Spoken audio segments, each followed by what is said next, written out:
Hello and welcome to our presentation on Brookfield Corporation. My name is Adam Carroll, joined by my co-sector head Santosh, and we have a great team here to tell you all about Brookfield, and also want to give a big acknowledgement to Vedanth, Eason, a lot of other members, Patrick Tran and Amish Jindal, who have been some of our advisors in this process.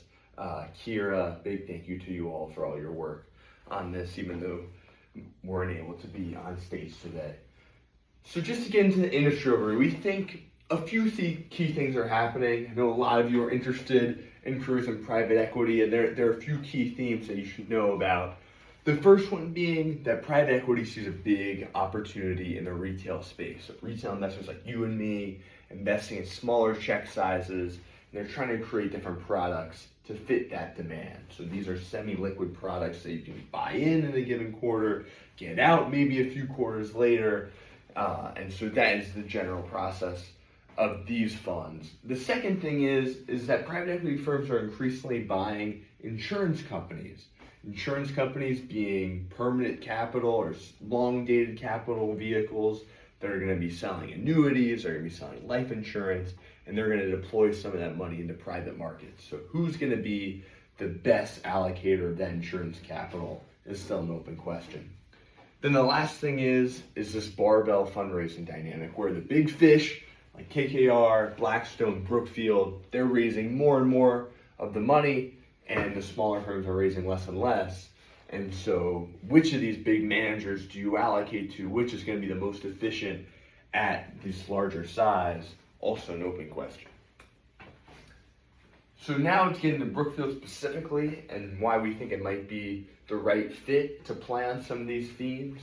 To talk about Brookfield generally, Brookfield is one of these private markets managers, and they're focused in real assets. So that's real estate, that's infrastructure, that's energy. That's really where its history is. And we think that there are a few things that differentiates it. The first one being that it invests more alongside its investors than some of its peer private equity firms, where if you're investing in a Blackstone fund, Blackstone might put up 2% of the equity and go out and raise the rest, or put up 5, 10%. Brookfield's putting up a much greater percent. Even if you look at any of its listed funds, Brookfield still has a ton of skin in the game, 33% plus. And thinking about other reasons why we like Brookfield, the infrastructure focus. Infrastructure is operationally intensive. There aren't that many firms that are willing to own for this long period of time. So there's certainly barriers to entry there. And so we think a firm that has that kind of operational capability is something that is a big differentiator. And this goes into the last point, is that the operations are really in the DNA. Brookfield has been a long-term partner and has a history of a holding company putting in 100% of the equity in these various deals, and more recently became an asset manager. And so we think that DNA is also really important, just of how publics and privates view Brookfield as a partner.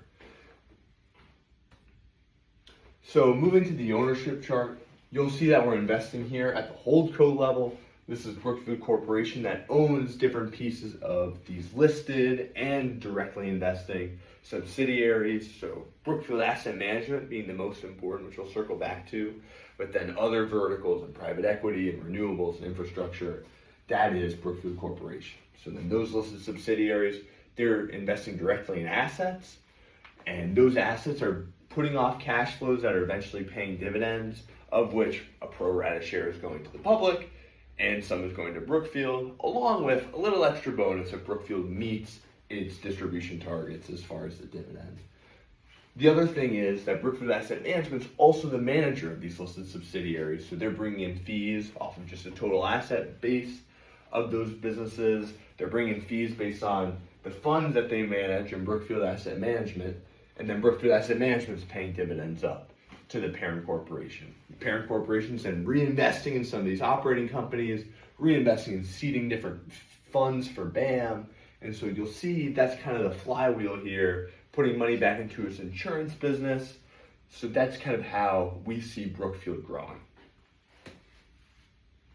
And our thesis here really focuses on a few things, is that we think that Brookfield has the right mix of products to meet A, this retail demand, B, be a great manager of insurance assets, be a great steward for policyholders.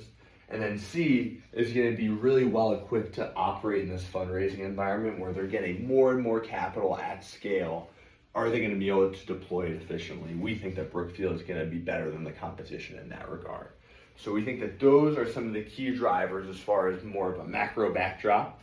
And then from a more simplistic, kind of more technical backdrop, is we think that Brookfield is going to become more investable over time. As right now it has, as you just saw, a bit of a messy corporate structure. And we think that structure is going to get simpler, and that's going to help investors value the stock. And so thinking about this corporate simplification, some of the things that have recently happened, this just happened in the private equity business. And let's just go back to the org chart for 1 second. You'll see that these different entities have both a C Corp and what's called an LP partnership. And private equity firm just folded in both of these. And so how do we think about this? We think that more investors want just standard 1099 tax forms today. The Bermuda LP partnership vehicle was created in order to just be a tax efficient pass through, but it's just become more and more of a headache. You have to file a separate tax form via K1. Investors have more and more deemed that they don't want to do that. And so these shares that trade on a convertible one-for-one fully exchangeable basis, the ones that are in the C Corp are just structurally trading higher than the LP partnerships. And so it seems like the most effective thing to do, most efficient thing to do is just merge them together. And so we saw that with the private equity business. We think it's been almost hinted that a similar process might happen with the infrastructure and renewable verticals. So we think that that is intriguing. And then we've also seen this happen with the insurance business and the parent, that in a firm like Apollo, the balance sheet of Athene is directly on the balance sheet of Apollo, the corporation, whereas right now in the Wealth Solutions in this separate B&T entity. And we think that for regulatory reasons, just having all the capital in one place, having it be fully discretionary to both support policyholders and to write new policies and just continue to kind of maximize the capital that you have available, we think that this is going to be a good outcome. And we think that there are more and more opportunities to make the story even simpler by bringing a real estate company back public to make it a very even distribution of what Brookfield owns and what they don't, just trying to be more and more of a clear, pure play asset manager.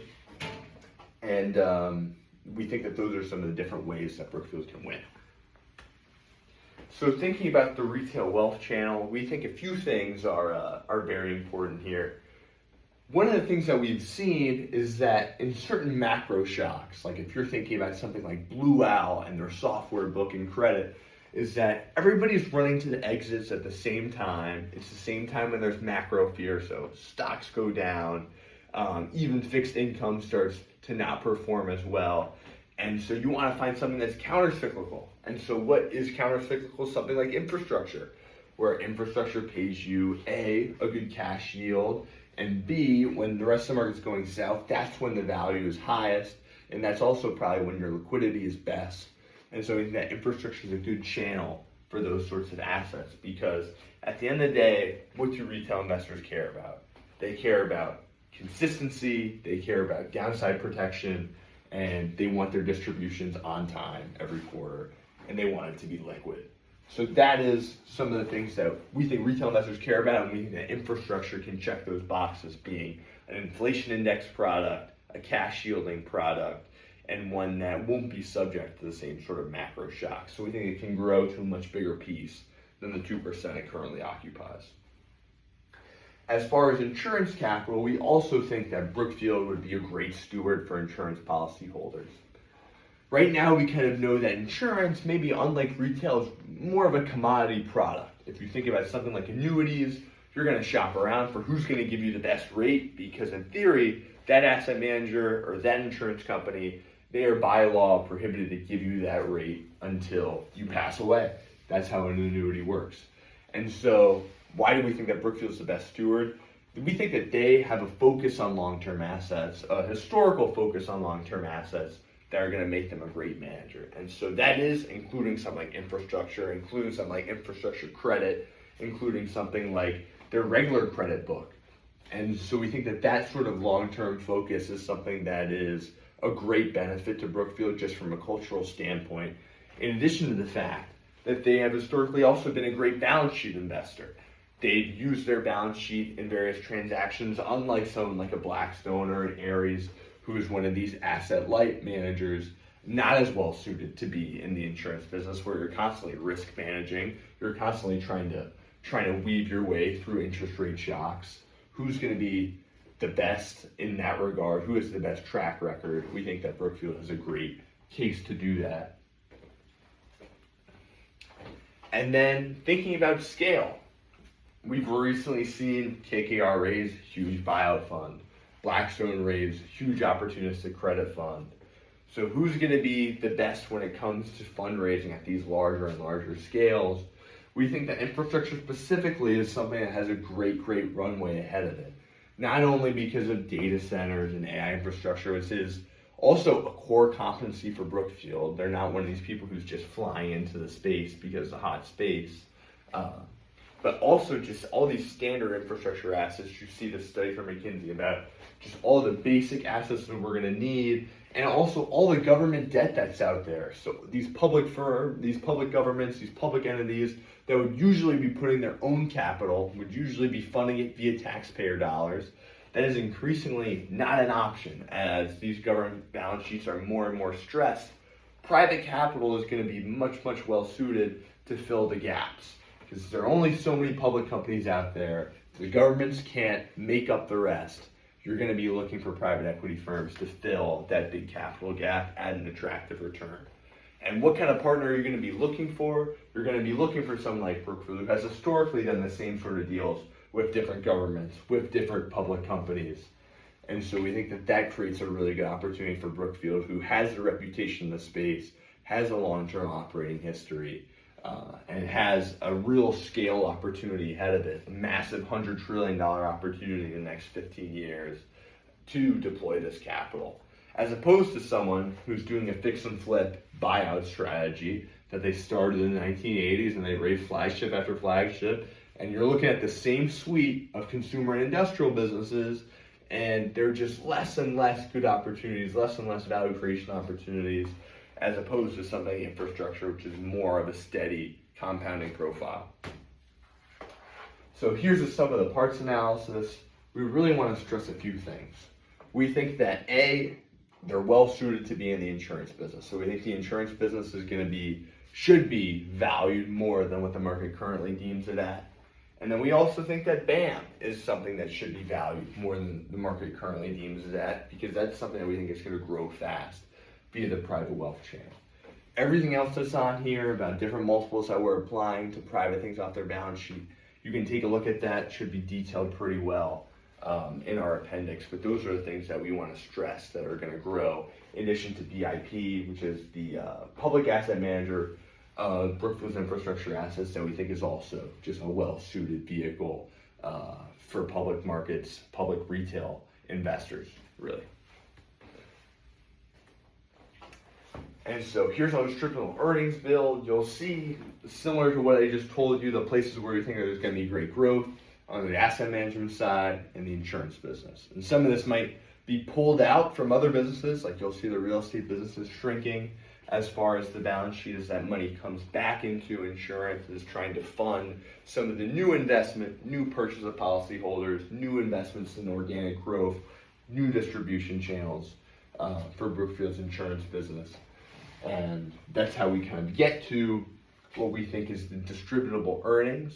So thinking about distributable earnings, what is that? That is both the fee-related earnings from something like a BAM, from something like a spread-related earnings from the insurance business, but then also just direct investment income. So this is some of the cash dividends that are being paid out from these other firms. And so there you get the DE before realizations, and then you have carry and dispositions, which are going to get you to DE after realizations. And that's ultimately what we're using for our terminal values. You'll see the multiple that we're about to use. So here's our DCF assumptions and price target. You'll see, try to be pretty standard here of using it multiple that's more weighted heavily towards Apollo, who has this insurance business on their balance sheet. And we're applying that to the 2030 expected DE per share.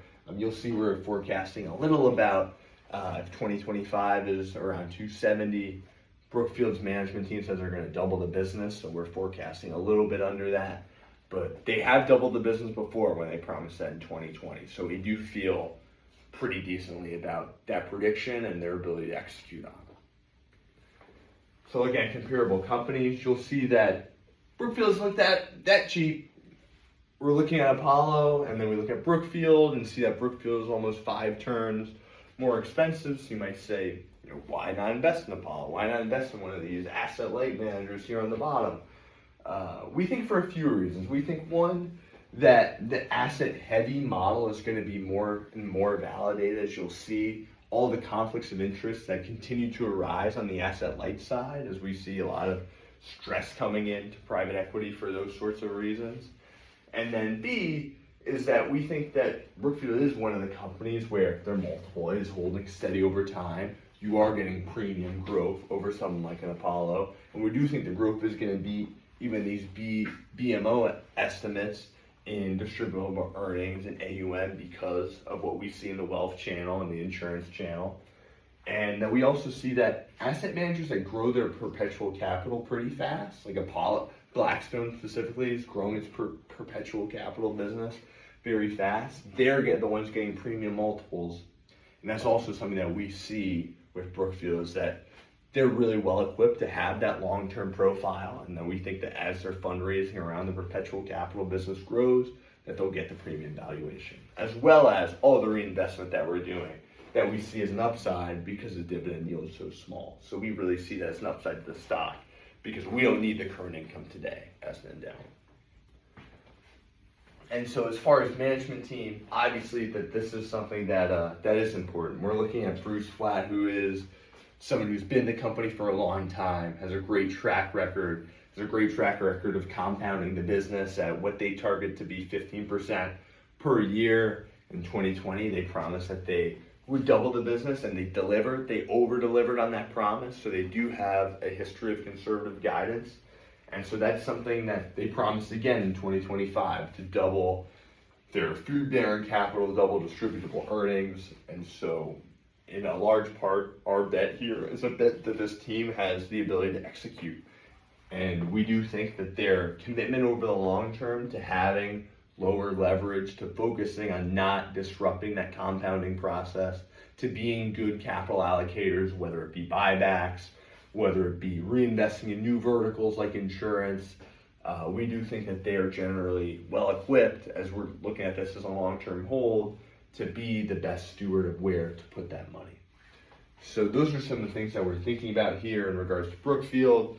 We do have some risks to mention. The first one being is that we looked at their real estate portfolio. This is just something that came about in our due diligence, and we think that it is pretty severely overvalued on their marks. I would say one of the mitigants for this is that there is a lot of knowledge of this on the sell side, and that the real estate book is by TD Cowen valued at 40% of what management says, other places 30%. So it's pretty well known. We also modeled it around a 40% discount to management's marks. But we don't know how much of that is necessarily baked into the stock, as there are pretty stressed fundamentals around office, specifically where there is a big Brookfield exposure. That is to be determined how it's going to play out. Being late to the insurance game, Apollo got into this a long time ago, so they've kind of had the ability to do some test runs to see what growth rate is sustainable, what sort of return on equity is sustainable, what sort of spread they should be trying to demand. And Brookfield is kind of new to this, so we'll see what kind of risk manager they are. We do believe that a lot of those skills hopefully should translate, but they were yet to be seen on if they're going to be able to grow this business as well as they hope, and if they're going to have that organic channel be as open as we'd like it to be, the organic insurance inflows. And then underperforming on carry, this is definitely a risk to the stock. You'll see that carry is a big part of the valuation. They're expecting carry to increase by almost 5x going from last year to this year. And we do think there's good evidence for this if we looked into the numbers on some of their different funds, the infrastructure fund, real estate fund, some of the different Oak Tree opportunities funds that are harvesting and distributing that capital. And with the European waterfall system, the other investors, they get full return of capital, full preferred return before the GP gets a dollar. And so we think that that is worth noting as well, that a lot of any of the performance fees and carry is all pretty backloaded. So we hope, and from our analysis, it looks like that Brookfield should be able to meet its expectations in that regard. But that's our pitch, and then thank you all so much for listening.